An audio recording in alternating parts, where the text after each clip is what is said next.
Ladies and gentlemen, in 2020, one of India's largest conglomerates, Hindustan Unilever Limited, was pushed into making a very tough choice. A sustained campaign against their flagship product, Fair and Lovely, had put them at the center of a raging colorism debate. By the end of it, it wasn't even a choice. Fair and Lovely became Glow and Lovely. But if the hope was that dropping the word fair would actually wipe out India's obsession with white skin, it couldn't have been further from the truth. Nearly half of India's beauty market is still dominated by skin lightening creams and bleaches, and it is the fastest growing segment in the business. It's a pretty good pointer to what happened in the Chhattisgarh High Court this week. The court was faced with a situation where a man wanted to divorce his wife. She said it's because she was dark-skinned. He said it's because she had walked out on him. The court heard both of them and realized that much of the verbal and physical abuse the woman had allegedly faced was because of her skin tone. The Chhattisgarh High Court refused to grant the divorce. They said that color bias cannot be incentivized and that this is a conversation that every home needs to have. The court also cited fairness cream ads that prey on insecurities. It noted how dark-skinned women are projected as underconfident and are fit for a job or marriages only when they whiten up. And this is a debate, ladies and gentlemen, that we are still having in 2003, which is a bit ironical given the fact that India's topmost actress today, Deepika Padukone, is not light-skinned. But is she an exception? Look around you, and that's exactly what you feel. At least I feel that. Someone like a Priyanka Chopra spoke about colorism and how it affected her career in her early years in Bollywood.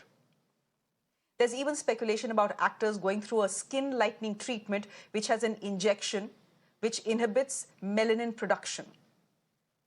Now, in response, there have been campaigns fighting against this bias. And what was the campaign called? It was called Dark and Lovely.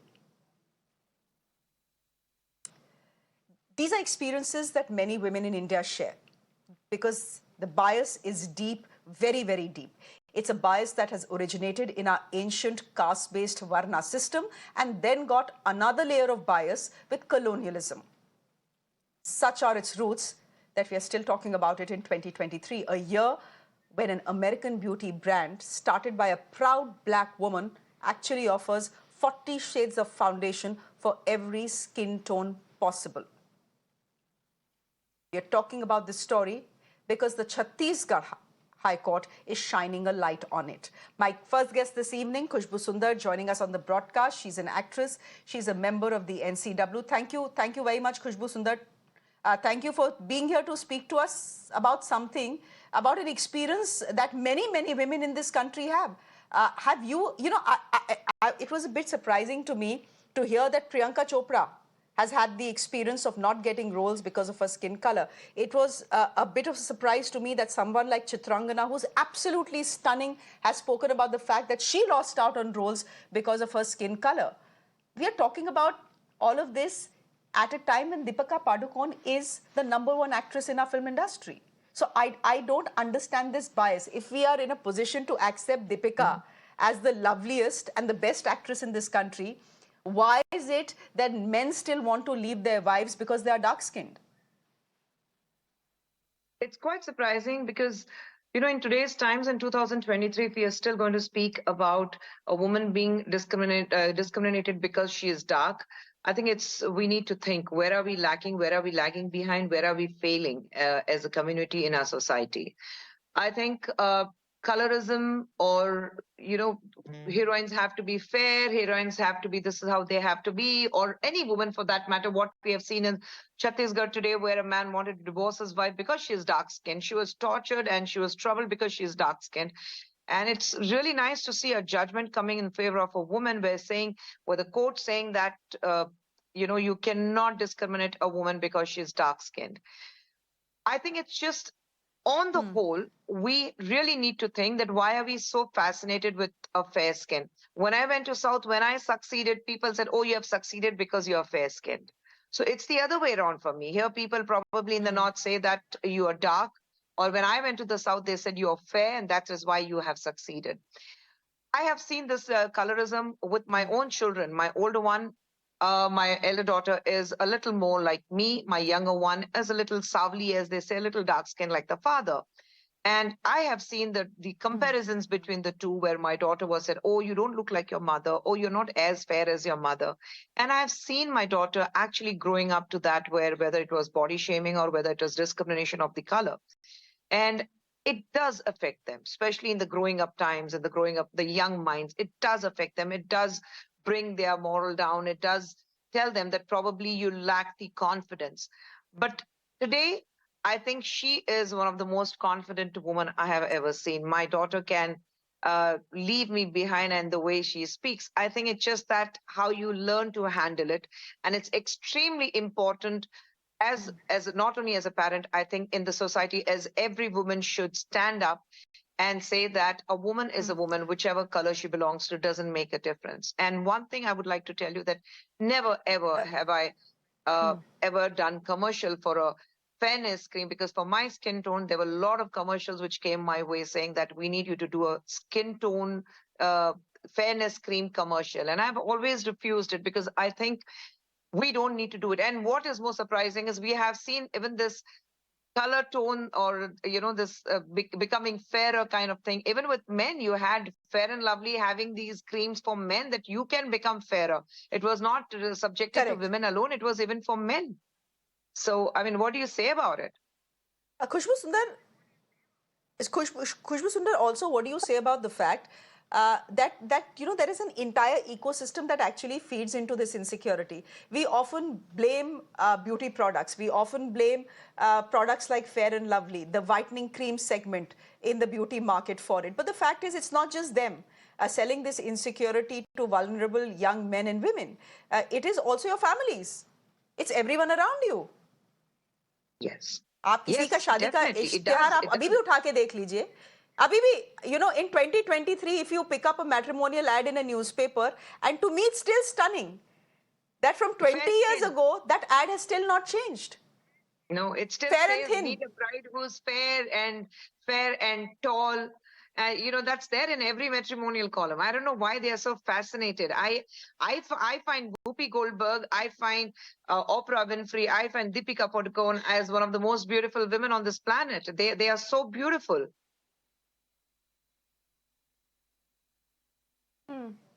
But is there a problem, I don't know, with our role models as well? Fact is, when I see some of the darker skinned actresses, even today, when I see them in a big blow up outside a mall, I think to myself, what's with the skin tone? Why are they suddenly looking, fairer than they actually are in real life? Is there a problem there as well? We want to be role models, but such is the insecurity fed into us that touch-up सबका होता है. हाँ, बिल्कुल होता है. Touch-up सबका होता है. They all want to be a little on a fairer side. Even the advertisements you see, even the girl who's on a darker side, they want to, when you are putting up these blow-ups, you want them to be a little on a lighter side. So I don't know why this fascination. I'm sure after this show, I'm going to get messages where they're saying, oh, just because you're fair skin does not mean that you have to talk like this. Try to be on the other side of the fence, tab pata lagega. Okay, so I think we just need to come out of this complete mindset that darker women or women with a little darker skin tone are incapable, or their morals are low, or they are not confident enough. I think they are doubly confident. And you, like I said, you look at Whoopi Goldberg, or you look at Oprah Winfrey, or like you said, Deepika Padukone today, or Chitranganda. I mean, all these women are so beautiful. We had a very talented actor and a dancer called Bhanu Priya, who was completely dark skinned, but she was a bomb. She was like fantabulous actor and a dancer. So I think we just need to get over the fact that dark skinned women are not acceptable, or they're not accepted, or they cannot succeed. I think we just need to come out of this basic mindset as a society, as a complete community, say that women of any color does not matter. Her confidence level is going to remain the same and Okay. she's going to succeed based on the basis of her talent, period. All right, we'll leave it there for the moment. Khushbu Sundar, thank you very much for joining us here on Mirror Now. Good to have you on the show as always. Introducing our other panelists as well. Suneita Ojha is an advocate at the Supreme Court joining us. Shruti Shashanti is a social media manager at Airtel joining us on the broadcast as well. Shruti, I was just going through your Instagram page and, Khushbu just spoke about people on the other side. She's saying after this show gets over, I'm sure I'll get a lot of calls saying you don't understand because you're not in their shoes. So, it's all very well to give this bhashan about this being a fair world or an unfair world. Just try and be on the other side. What is it like to be on the other side? Uh, it is, it is, I don't just get vilified for being dark. I also get vilified for being fat. And I think just most men and women, when you're teenagers, you were talking about how family is, right? I can tell you the number of Saturdays and Sundays I have spent with my grandmother and my mother rubbing uptans on me, rubbing besan, rubbing turmeric and curd mixed just so I become fairer skinned. The irony is both of them are darker skinned. How was I supposed to turn fair? I have no idea. And I face this a lot on the internet. If you go through my Instagram profile, there's a couple of dance reels like I tell like Kali Bes Nach Rahi Hai. I get a lot of comments like that, and this happens on a daily basis. And I grew up with, unfortunately, I didn't have very great mothers like how Khushbu ma'am is and how she supported her daughter. Unfortunately, my mother was a victim of this abuse herself, so I didn't grow up. She didn't give me that confidence. I had to find it outside, and honestly had to work twice as hard. Like I wanted people to look beyond my appearance all the time. Like I wanted them to see how smart I am, how intelligent I am, how much I know, and how well I can talk. Because I knew that if I had to try twice as hard just to be considered for some things. But today I can tell you, it's been a very long journey. I'm 27 years old, and today I have come to accept my body and my dark skin. And still, some days when I see some comments or like obviously I'm of marriageable age now, and when my grandmother's thinking of putting my biodata on, she's like, it's called chaman chai in Telugu, dark skin, wheatish complexion. So we'll have to try harder. She keeps telling me to lose weight. So, it'll be easier. Like it'll be like 1 point more. So yeah, I've been through this, but I also think that men and women, they get vilified for anything. It's not just being on the other side. Fair people get vilified for other things probably. But yeah, it's been a tough journey. But I think the only way out is learning that this does not define you. You are beautiful, and how you look is just how God or the universe gave birth to you, and it's genetics, and you have to look beyond that, and it comes from inside, and it's very hard to do that. But I think it's a journey everybody should take. And while we talk about colorism in India and how we are obsessed with the fair skin, it's just, by the way, a phenomenon all across the world. Because if you look at beauty products that are sold most all across the world, the largest growing segment is actually whitening products, whether it's creams or bleaches. So that tells you something. This is not an India-specific problem. Of course, we've always been obsessed with color here. Suneita Ojha, given what we've seen happen in the Chhattisgarh High Court, I want to ask you if anything surprised you about the case itself. I mean, I don't remember. Yes, I know that a lot of times girls will be rejected because they're not fair-skinned. In the marriage market, they will get rejected because they're not fair-skinned. But here's a married couple and the man wants out because the woman is dark-skinned? Shreya, first of all, the Constitution of India prohibits discrimination on the ground of color. So this is something which is prohibited under the Constitution of this country. Number two, as far as the cases involving color of woman's skin, this is not the first time a case has gone to a court. In past also, and in many cases that I have seen where people have gone to the court saying annul the marriage, because there was a fraud played upon us. We were told that the girl is fair, but she turned out to be dark. However, they have never been entertained. That's the good news. On the other side, in many cases involving where you open a pleading from the woman's side, one of the first thing out of, say, for example, 5 cases, at least 3 cases will say that women have said that, you know, they were their color was commented upon by the you know, when they got married, they came to their matrimonial home, how she was called, oh, she's not fair, oh, you know, she looked different on her photographs. So this is a kind of form of discrimination or cruelty, so to say, emotional cruelty the woman has faced, and it has been a part of the court pleadings in various cases. So what the court has done has dismissed this petition, and rightly so, because as far as the marriage laws are concerned, they talk about cruelty.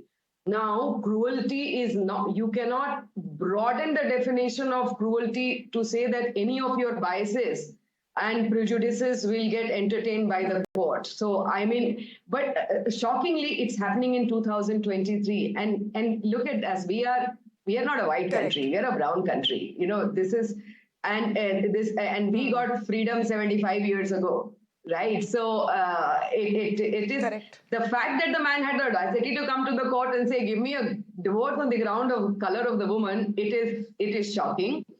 And but it is not new. If I may just answer your question, it's not new. It has several times the issues, such kind of issue has been raised. From women's side, as a matter of cruelty, and from men's side, many a times as a matter of fraud. But thankfully, we have a system of justice which decides on the basis of law and not on the basis of people's prejudices and what they think. So that is a relief. You know, it's rather fashionable in the day and age we live in to talk about a colonial mindset and the colonial baggage that India carries and how we need to do away with it, symbolically and otherwise as well. I think the first things that needs to be targeted in that case is colorism in our country, something that no politician ever talks about. I wish politicians who matter in this country spoke about issues that impact the lives of women. I know gas ka cylinder impacts the life of women. I know that 2,000 rupees in her account and that one free bus ticket impacts her life. I understand that. But this is something that impacts her life as well. We leave it there for the moment. Thank you very much, Suneita Ojha, for joining us in Shruti. A special thank you to you for joining us and sharing your experience. I wish this could have been a longer chat, but it is what it is. Thank you very much. On that note, ladies and gentlemen, I'm slipping into a quick break on the show. There's much more on the other side. Do stay with us.